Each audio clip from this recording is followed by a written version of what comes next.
사랑하신 여러분, 안녕하십니까? 오늘도 함께 시간을 갖게 됨을 감사하고 또한 주님 앞에 영광을 돌립니다. 지난 시간에 저는 마태복음을 변화의 관점, 즉 이스라엘이 교회로, 율법이 은혜로, 정죄가 용서로 바뀐 내용을 위주로 함께 나누었습니다.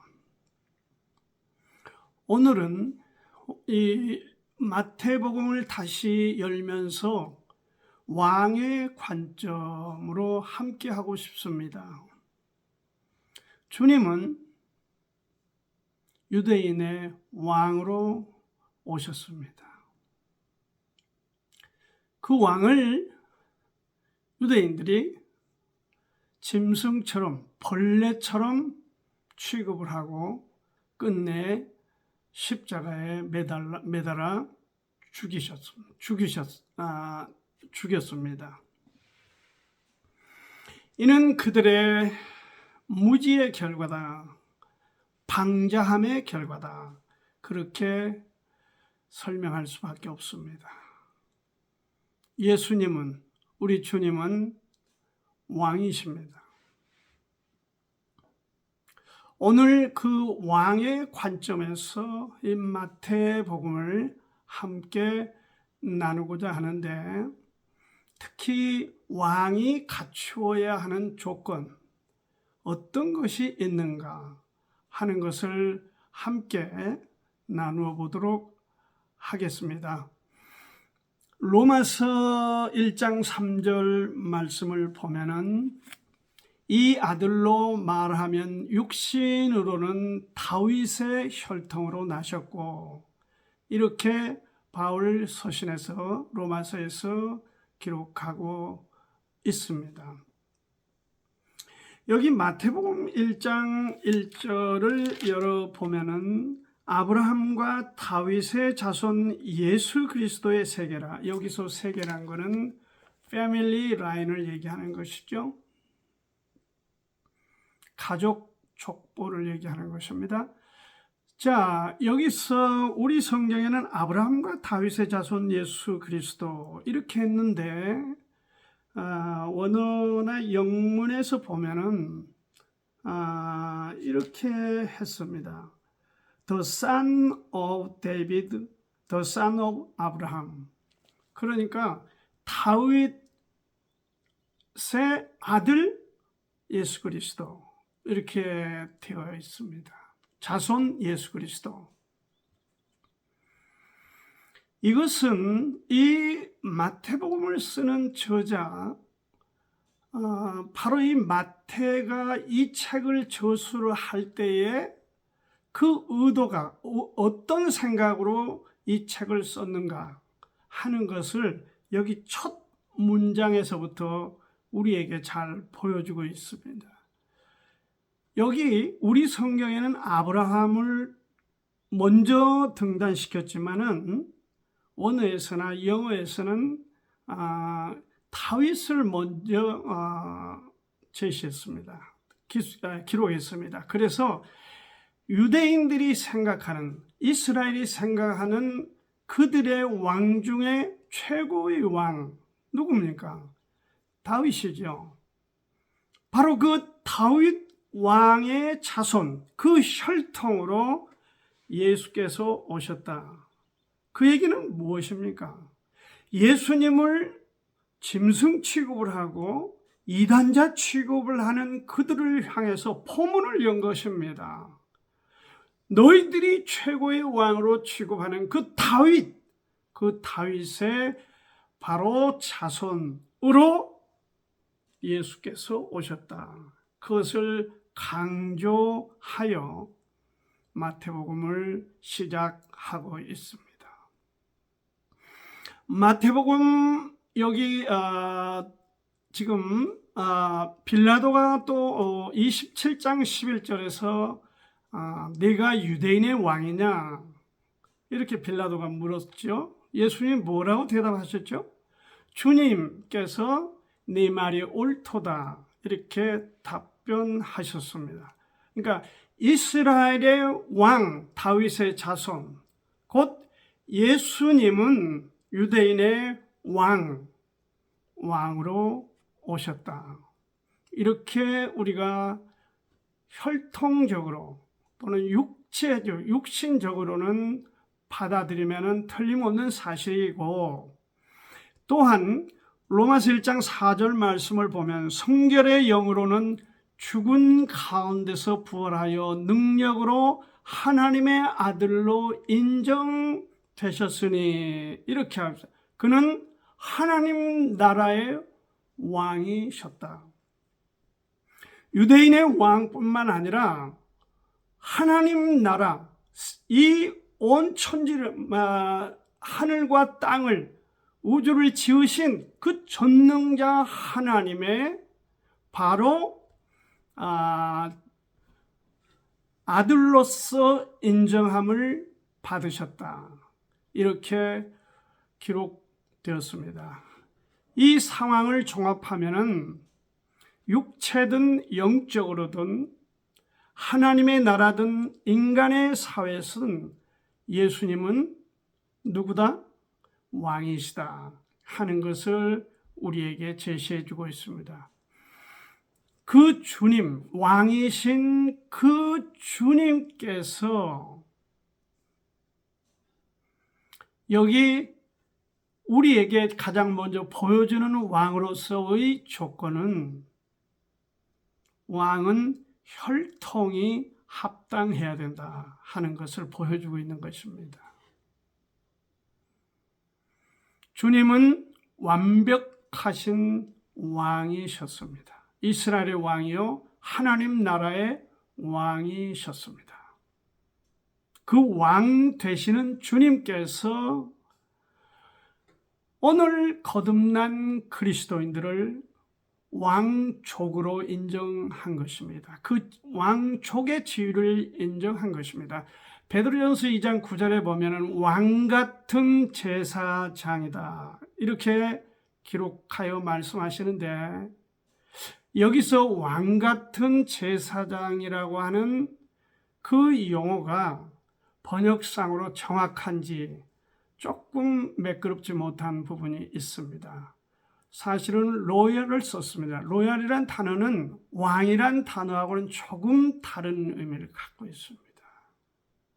그것은 왕족이다 하는 것이 더 가까울 성쉽습니다. 그래서 만왕의 왕 되신 예수 그리스도께서 자신을 믿는, 자신의 십자가에 흘린 보혈을 통해서 죄 씻음을 받고 믿는 사람, 그리스도인들을 왕족으로 그렇게 받아주셨다.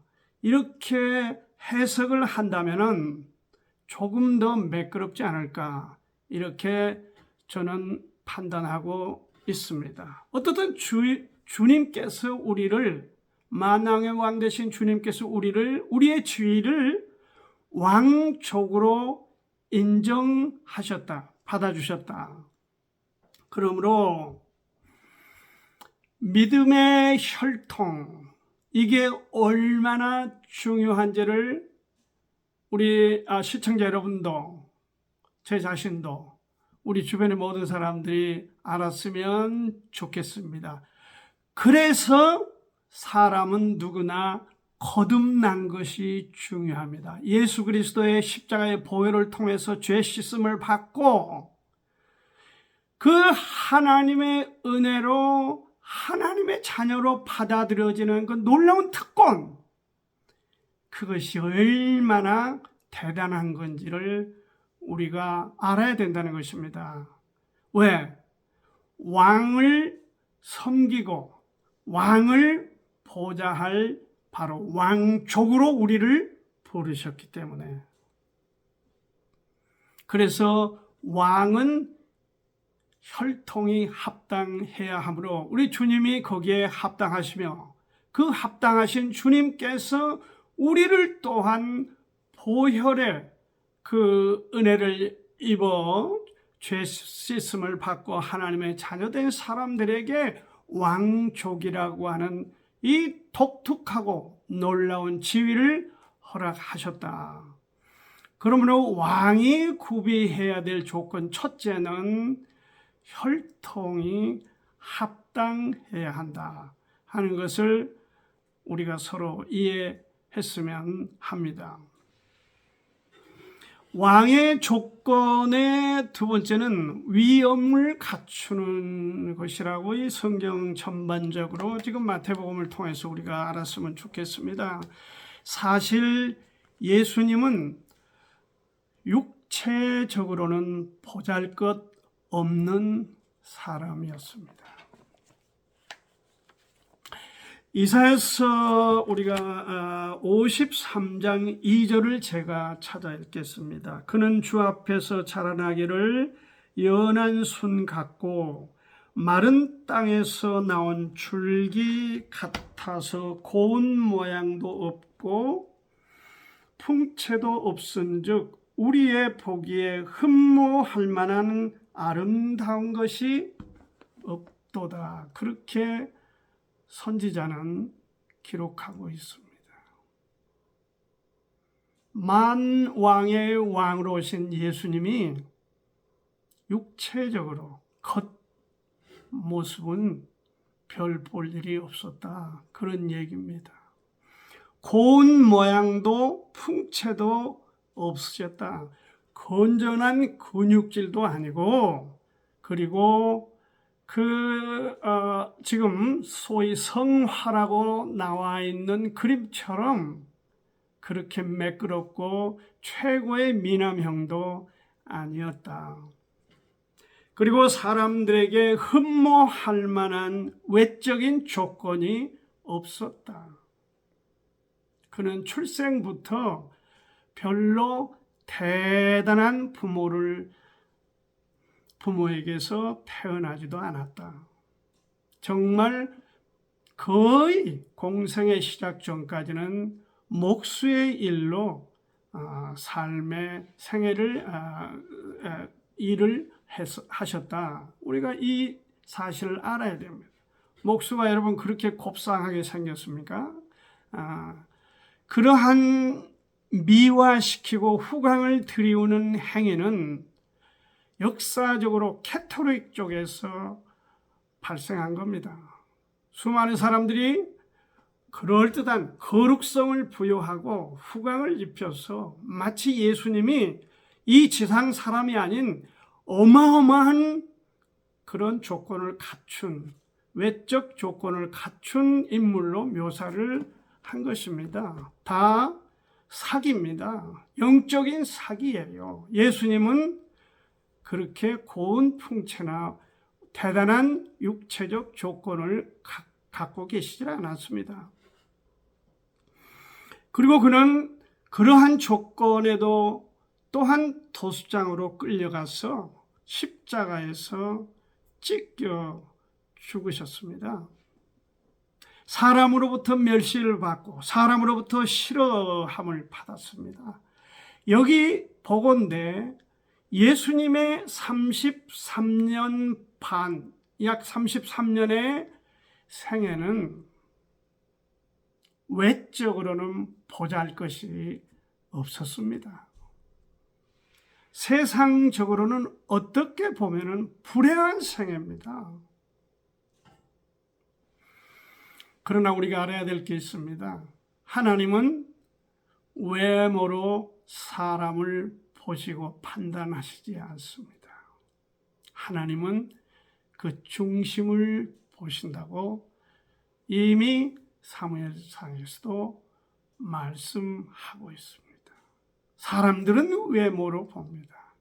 그래서 그 외모를 중요시하는 이 문화라 할까요? 어떤 분위기 때문에 너무 많은 사람들이 여기저기를 고치고 더 예쁘게, 더 아름답게, 더 멋있게 보이기 위해서 어마어마한 돈을 들여서 이렇게 하는 것입니다. 다 이게 세속적인 가치관에 맞추는 불쌍한 선택이요 행동인 것입니다.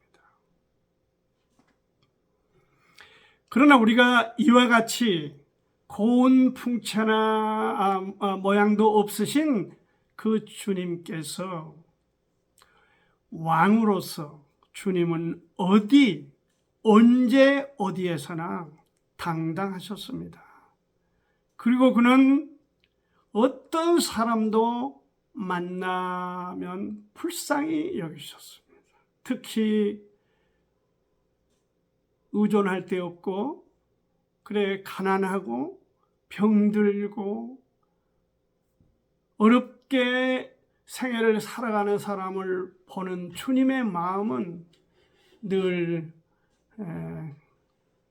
안타까움, 그 용어가 긍휼입니다. 불쌍히 여기는 마음, 그렇게 하셨습니다.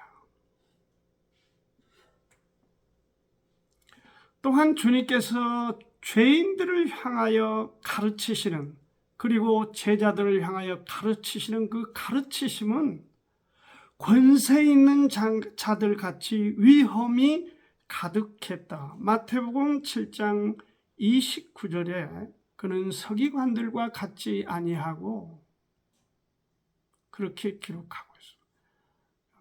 위험이 당당했다. 여러분, 당당함이 어디서 나온다고 봅니까? 사람들에게, 우리 자신도 우리가 어떨 때 자신이 당당하고 충만합니까? 거리낌이 없어야 됩니다.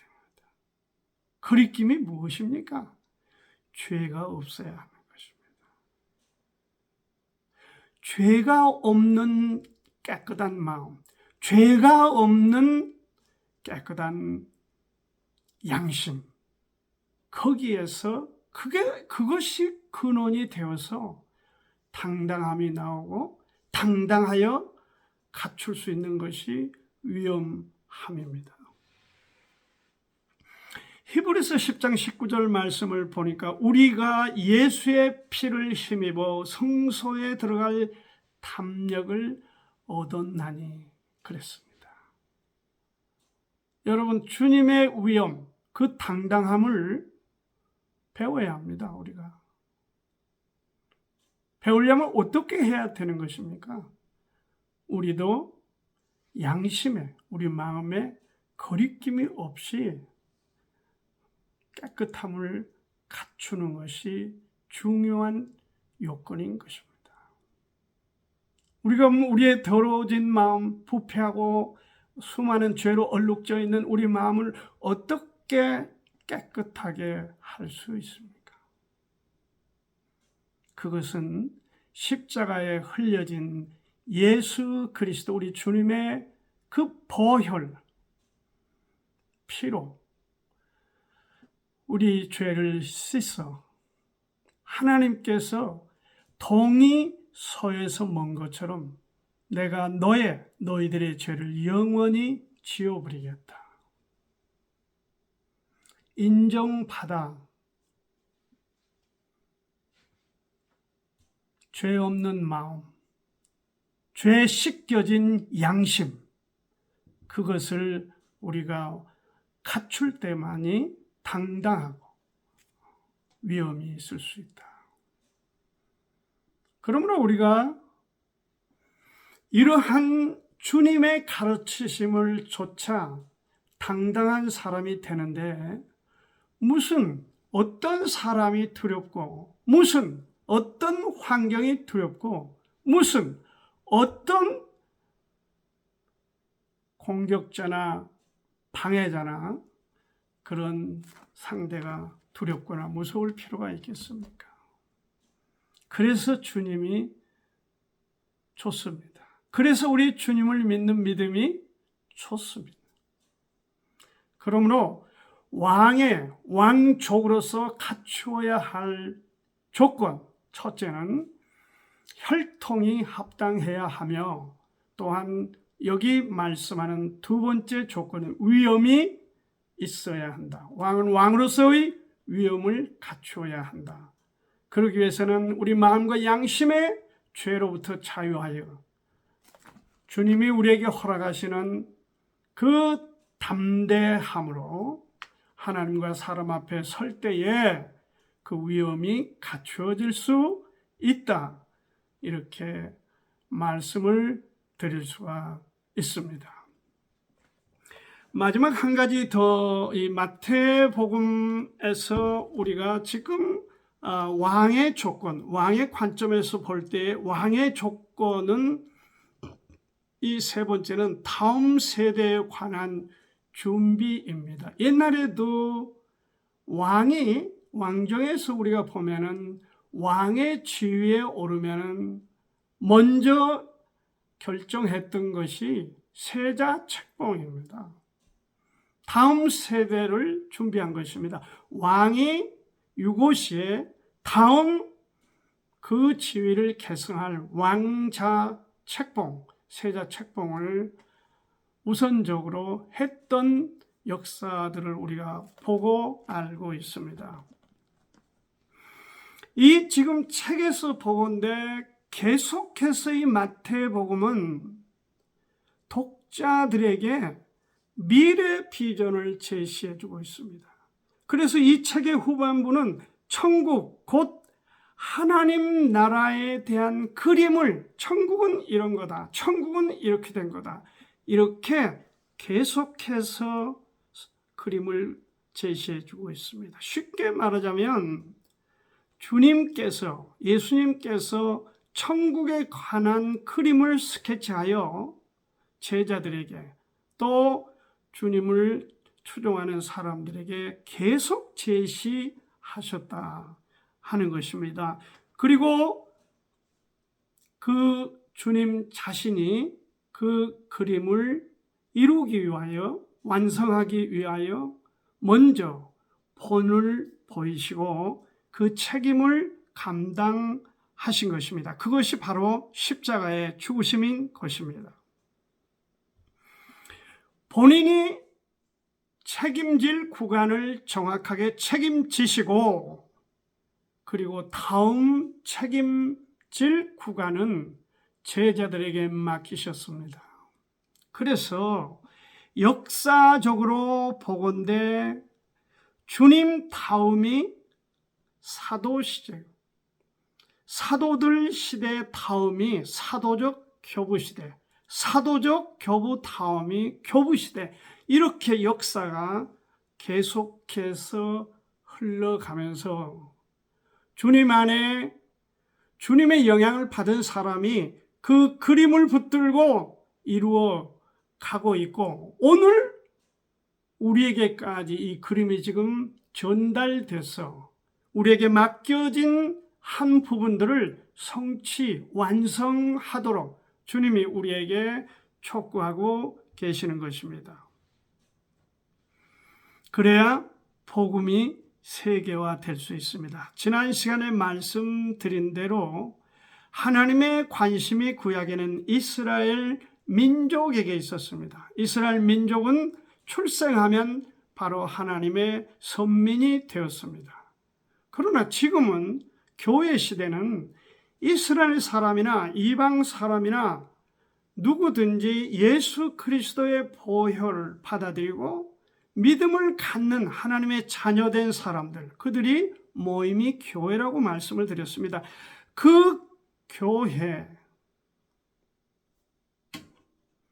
이젠 거기에는 거듭남이 필요한 것입니다.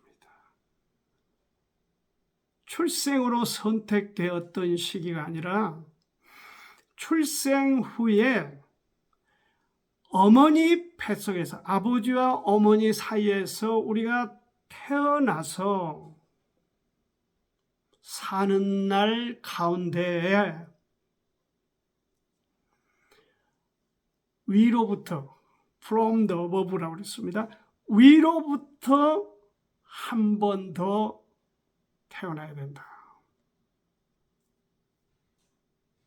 거듭나야 된다 하는 것입니다. 그래야 여기 주님이 말씀하시는 여기 복음의 세계화에 우리가 응답한 것이고, 그 다음에 또한 다른 사람들을 이 복음의 세계로, 그리고 결국은 복음이 세계화해 나가는 데 있어서 우리가 역할을 해야 한다 하는 것을 말씀드리고 싶습니다.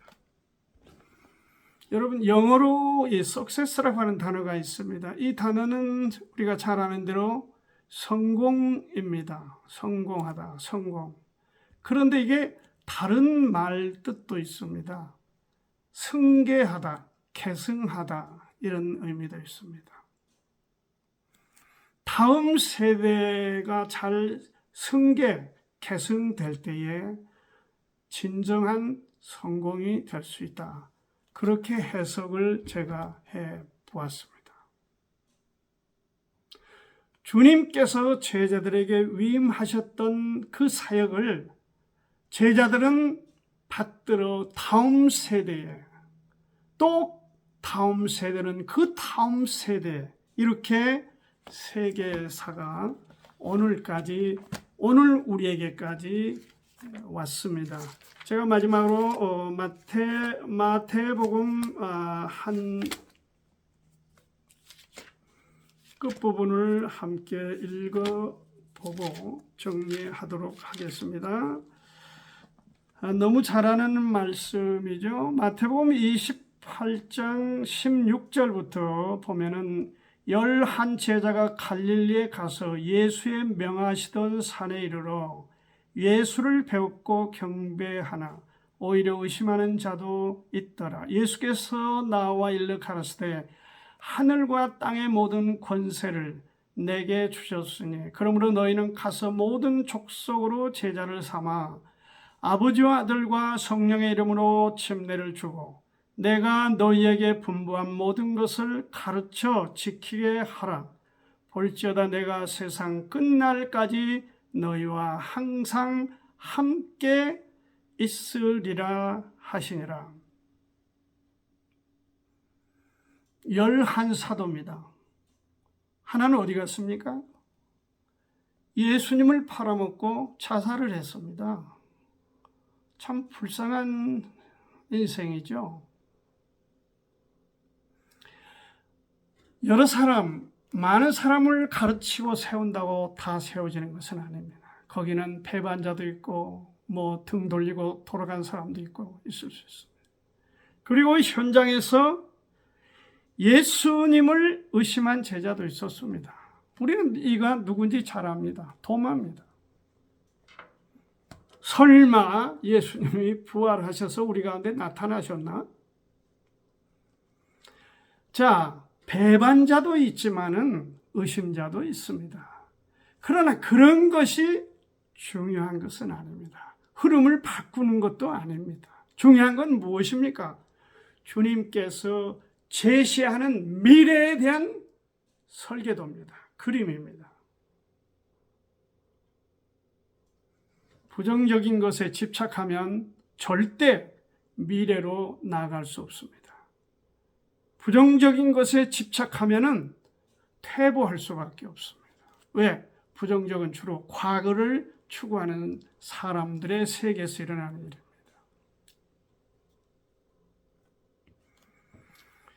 주님을 닮은 사람, 그들은 주님이 우리에게 제시해 주신 그 그림, 그것을 쫓아가는 무리입니다. 여기 보니까 너희에게 분부한 모든 것을 가르쳐 지키게 하라.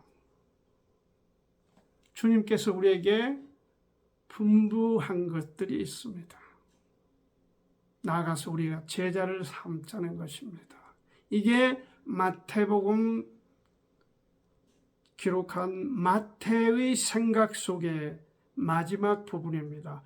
과거 이스라엘 율법 아래의 제한적인 영역 안에서 거기에 갇혀있던 이스라엘 시대가 아니라 이제는 온 세계를 향하여 포문을 열었습니다.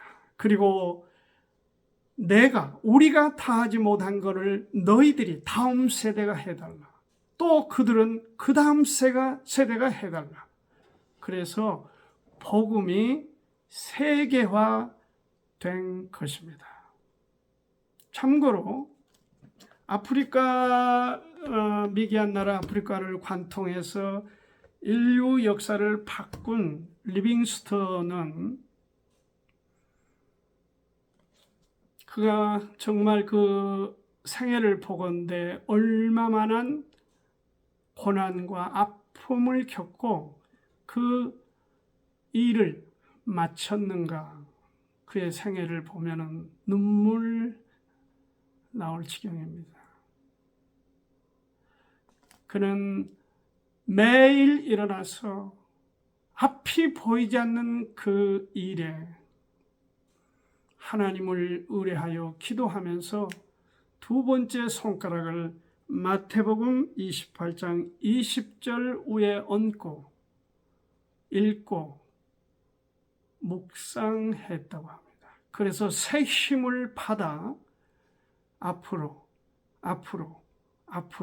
도전을 했다. 이렇게 우리 가운데 알려지고 있습니다. 내가 너희에게 분부한 모든 것을 가르쳐 지키게 하라. 볼지어다 내가 세상 끝날까지 너희와 항상 함께 있으리라. 항상 함께 있으리라. 이것이 우리에게 새로운 힘이 되어서 아무리 우리가 어렵고 힘들어도 우리도 우리의 남은 해야 될 영역을 향해서 주님 앞에 앞으로 나아갈 수 있기를 바랍니다. 여러분을 축복합니다. 함께 우리가 이 일을 해 나갑시다. 예, 감사합니다.